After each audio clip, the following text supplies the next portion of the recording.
through to our final presentation and then take some questions. Good evening to my brothers and sisters. I come from India. I'm Dr. Raghunandan Jagdish, the Managing Director of Nandan GSE. Here's a little view of what we do. A leading provider of specialized handling system. That's a little glimpse of what we do. So we were talking about sustainability, we were talking about growth, we were talking about innovation. And I think the parallel to Africa is India of maybe 20 years ago. We were in a similar position as yours. We have 250 people spread across a 100,000 square feet facility in Mumbai, which is the commercial capital of India.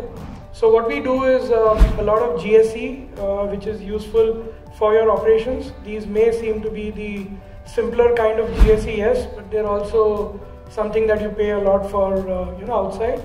Flight catering, high lifts, ambulance, step ladders, both towable as well as self-propelled on chassis.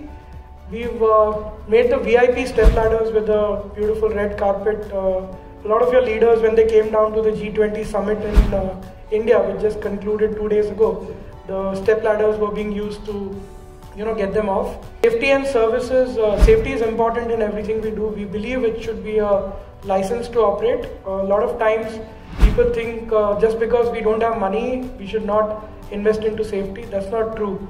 You cut down the bells and whistles, but the minimum levels of safety have to be incorporated.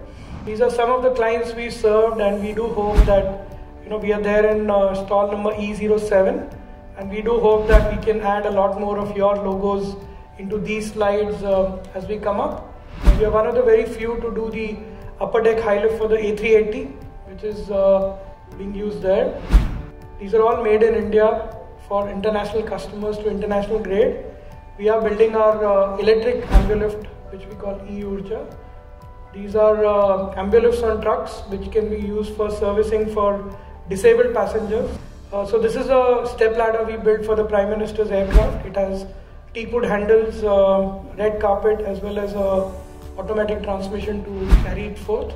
This is driven by a battery, but it can be towed for larger distances. When you get near the aircraft, you have a small button walkie kit that can take it close to the aircraft and dock itself. So this has got those safeties built into place. So if you do a little gap analysis of saying what does it cost for you to replace them, and you might be able to actually see that if you're going to be in business for the next 15 years, it makes sense for you to buy equipment today.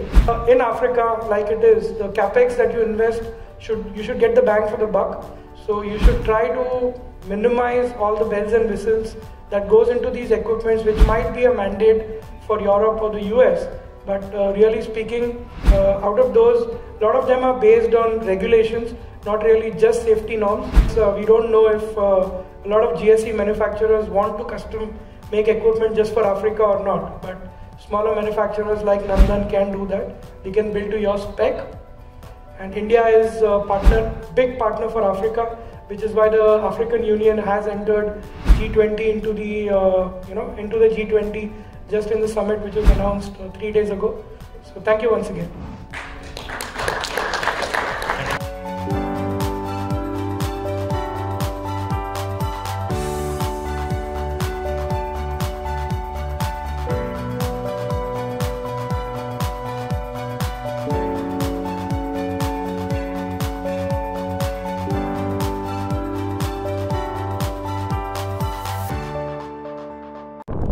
So this is the southern of Africa, the Cape of Good Hope. Out here, it's a great place to make an entry or re-entry back into Africa. There's a lot that we from India can do for Africa, and this is just the start point. So like the lighthouse always guided ships into the the harbor at the right place, at Nandan, out here to guide your equipment requirements, solution requirements into the right place, and making sure that you get the best deal for your requirements, be it ground support equipment, defense solutions, or material handling systems. See you then.